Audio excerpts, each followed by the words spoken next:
Hello दोस्तों, स्वागत है आपके अपने YouTube channel rank one GK GS में। दोस्तों, जैसा कि आप लोगों ने थंबनेल पर देखा कि आज हम लोग भारतीय राज्य व्यवस्था और संविधान के पार्ट 2 का अध्ययन करेंगे। इससे पहले दोस्तों हमने एक पार्ट नंबर 1 कर चुके हैं, जो कि उसमें 30 महत्वपूर्ण क्वेश्चन हुए थे। दोस्तों बता दें कि ये एसएससी HSL 2024 बैच है, जो कि MCQ क्वेश्चन करा रहे हैं टॉपिक बाई टॉपिक। इससे पहले दोस्तों हमने हिस्ट्री के टॉपिक बाई टॉपिक क्वेश्चन किए थे और हम लोग पिछली वीडियो के अनुसार भारतीय राज्य व्यवस्था और संविधान के बारे में अध्ययन करेंगे। और ये पार्ट नंबर दूसरा है, मतलब उसी का पार्ट है। ठीक है, उसमें 30 महत्वपूर्ण क्वेश्चन हुए थे।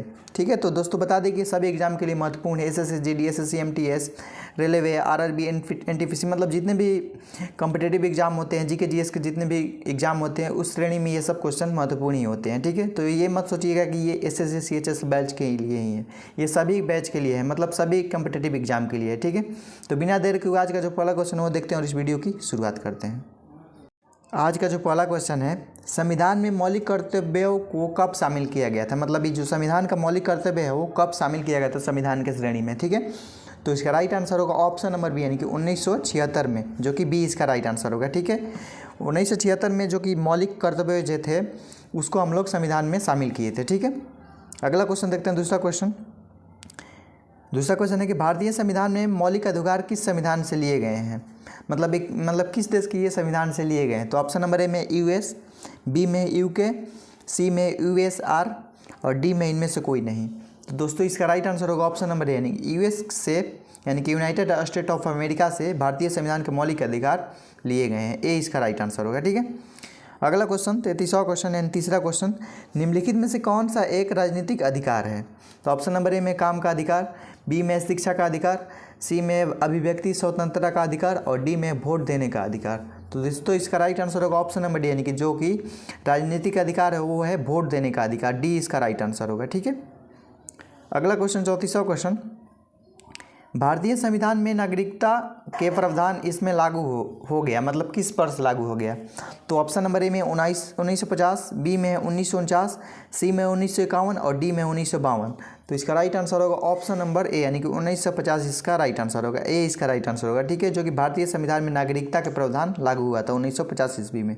ठीक है, अगला क्वेश्चन 35वां क्वेश्चन है आज का 5वां क्वेश्चन, सामाजिक न्याय के तात्पर्य है, मतलब क्या है? तो ऑप्शन नंबर ए में सभी को समान आर्थिक अधिकार मिलना चाहिए, बी में सभी को समान राजनीतिक अधिकार होने चाहिए, सी में जाति पथ रंग और लिंग के आधार पर सभी प्रकार के भेदभाव को समाप्त किया जाना चाहिए और डी में सभी के धार्मिक स्वतंत्रता का अधिकार दिया जाना चाहिए। तो इसका राइट आंसर होगा ऑप्शन नंबर सी, यानी कि जाति पथ रंग और लिंग के आधार पर सभी प्रकार के भेदभाव को समाप्त कर देना चाहिए, यानी कि सामाजिक न्याय का यही तात्पर्य है। ठीक है, सी इसका राइट आंसर होगा। अगला क्वेश्चन 6ठा क्वेश्चन, यानी कि आज का 6ठा क्वेश्चन और पिछली वीडियो के अनुसार 36वां क्वेश्चन। ठीक है, वोट देने का अधिकार किस वर्ग के संबंधित है? मतलब वो वोट देने का अधिकार जो है वो किस वर्ग में संबंधित है? तो पिछले दूसरे क्वेश्चन में देखे थे कि आप लोग राजनीतिक अधिकार कौन है, तो वोट देने का अधिकार, तो ये किस में संबंधित होगा? तो ऑप्शन नंबर डी, यानी कि राजनीतिक के अधिकार में। डी इसका राइट आंसर होगा। ठीक है, अगला क्वेश्चन 37वां क्वेश्चन, यानी कि आज का 7वां क्वेश्चन, हमारे संविधान के प्रस्तावना में इसकी कोई उल्लेख नहीं है, मतलब निम्न में से कौन सी है? ऑप्शन नंबर ए में न्याय, बी में भाईचारा, सी में स्थिति की समानता और डी में वयस्क मताधिकार। तो इसका राइट आंसर होगा ऑप्शन नंबर डी, यानी कि वयस्क मताधिकार जो है हमारे संविधान के प्रस्तावना में उल्लेख नहीं किया गया है। ठीक है, डी इसका राइट आंसर होगा। अगला क्वेश्चन 38वां क्वेश्चन, भारत के नागरिक किस आयु में मतदान कर सकते हैं? तो इसका राइट आंसर होगा ऑप्शन नंबर, यानी कि 18 वर्ष की उम्र जो जिसके हो चुके हैं वो भारत के नागरिक मतलब जो हैं वो मतदान कर सकते हैं। ठीक है, और आप इस बार जो राजनीतिक चल रहा है आप लोग कमेंट में जरूर बताइएगा कौन सी पार्टी जीतने वाली है, मतलब किसकी सरकार है, कांग्रेस की होगी या बीजेपी की? ऐसे तो बीजेपी की ज़्यादा लहर है, तो बीजेपी की ही ज़्यादा चांस है, लेकिन अपने राय दीजिएगा जरूर कमेंट में कि कौन सी मतलब पार्टी के मतलब ज़्यादा चांस है जीतने के। ठीक है, और दोस्तों बता दें कि ये जो चल रहा है लोकसभा का चुनाव, इसमें प्रधानमंत्री जो नरेंद्र मोदी हैं उसकी दावेदारी बहुत ही मतलब मजबूत है। ठीक ना, याद रखिएगा। अगला क्वेश्चन देखते हैं 39 और 39वां क्वेश्चन, प्रस्तावना के अनुसार अंतिम शक्ति के किसके हाथों में है? तो ऑप्शन नंबर ए में संसद, बी में संविधान, सी में राष्ट्रपति और डी में लोग। तो इसका राइट आंसर होगा ऑप्शन नंबर डी, यानी कि लोग। डी इसका राइट आंसर होगा। ठीक है, अगला क्वेश्चन 40वां क्वेश्चन, दोहरी नागरिकता किस प्रकार की सरकार की एक महत्वपूर्ण विशेषता है? तो इसका राइट आंसर होगा ऑप्शन नंबर ए यानी कि गोलकनाथ बनाम पंजाब राज्य, जो कि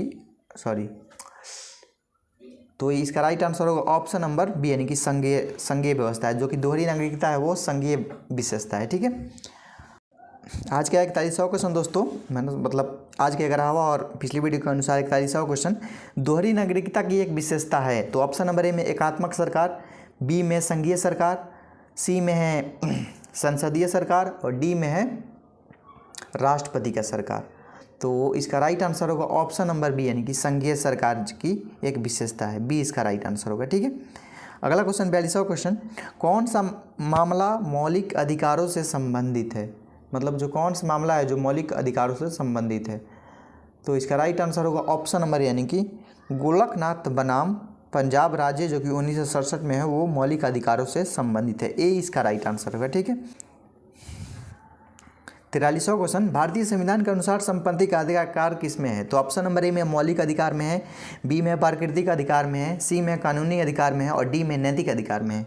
तो इसका राइट आंसर होगा ऑप्शन नंबर सी यानी कि कानूनी अधिकार, सी इसका राइट आंसर होगा। ठीक है, सी इसका राइट आंसर यानी कि सी जो कानूनी अधिकार है वो संपत्ति के अधिकार में है। ठीक है, अगला क्वेश्चन 44वां क्वेश्चन, लोकतंत्र की सफलता इस पर निर्भर मतलब किस पर निर्भर करती है? तो ऑप्शन नंबर ए में आलोचना करने का अधिकार, बी में एसोसिएशन का अधिकार, सी में व्यक्तिगत स्वतंत्रता का अधिकार और डी में है संपत्ति का अधिकार।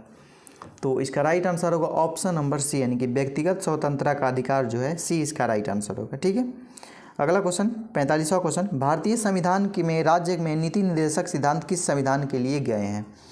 तो इसका राइट आंसर होगा ऑप्शन नंबर बी यानी कि आयरलैंड, बी इसका राइट आंसर होगा। ठीक है, अगला क्वेश्चन 46वां क्वेश्चन, हमारे भारतीय संविधान में कितने मौलिक कर्तव्य हैं? तो ऑप्शन नंबर ए में 1, बी में 9, सी में 12 और डी में 8। तो हमारे देश में जो भारतीय संविधान में है वो मौलिक कर्तव्य जो हैं वो 1 है, यानी कि ऑप्शन नंबर ए इसका राइट आंसर होगा। ठीक है, अगला क्वेश्चन 47वां क्वेश्चन, राज्य के नीति निर्देशक सिद्धांतों को अपनाया गया मतलब किसके द्वारा अपनाया गया? तो ऑप्शन नंबर ए में ब्रिटिश संविधान, बी में है शिवा संविधान, सी में है अमेरिका सिद्धांत और डी में है आयरिश सिद्धांत।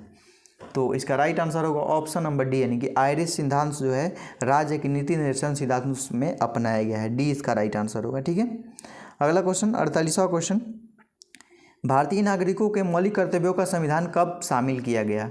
तो ऑप्शन नंबर ए में 1952, बी में 1976, सी में 1979 और डी में 1981। तो इसका राइट आंसर दोस्तों बता दें बी यानी कि ऑप्शन नंबर बी इसका राइट आंसर होगा। 1976 में जो है भारतीय नागरिकों को मौलिक कर्तव्यों को संविधान में शामिल कर दिया गया। अगला क्वेश्चन 49वां क्वेश्चन, भारतीय संविधान में शामिल नीति निर्देशक सिद्धांत किस संविधान से प्रेरित है? तो ऑप्शन नंबर ए में ऑस्ट्रेलिया, बी में आयरलैंड, सी में यूएस यानी कि यूनाइटेड स्टेट ऑफ अमेरिका और डी में कनाडा। तो इसका राइट आंसर होगा ऑप्शन नंबर बी यानी कि आयरलैंड। ठीक है, बी इसका राइट आंसर होगा। अगला क्वेश्चन 50वां क्वेश्चन, कृष्ण किसके शासनकाल के दौरान संपत्ति के अधिकार को मौलिक अधिकारों की सूची से हटा दिया गया? तो ऑप्शन नंबर ए में है इंदिरा गांधी सरकार, बी में है मोरारजी देसाई सरकार, सी में नरसिम्हा राव सरकार और डी में है वाजपेयी सरकार। तो इसका राइट आंसर होगा ऑप्शन नंबर बी यानी कि मोरारजी देसाई सरकार जो है, बी इसका राइट आंसर होगा। ठीक है, आज का अंतिम क्वेश्चन और इस भारतीय राज्य व्यवस्था और संविधान से भी अंतिम क्वेश्चन, ऋग्वेद में अनन्य शब्द का प्रयोग किस पशु के लिए किया गया है? दोस्तों ये तो मतलब दूसरे टाइप का है, फिर भी इसका भी आंसर डाल लीजिए। तो इसका राइट आंसर होगा ऑप्शन नंबर सी यानी कि घोड़ा को। ठीक है दोस्तों, तो यही था मतलब भारतीय संविधान से जितने भी क्वेश्चन बने यही था क्वेश्चन जो आप लोग स्क्रीन पर देख रहे हैं। ठीक है, आशा करते हैं कि आप लोग को वीडियो पसंद आया होगा।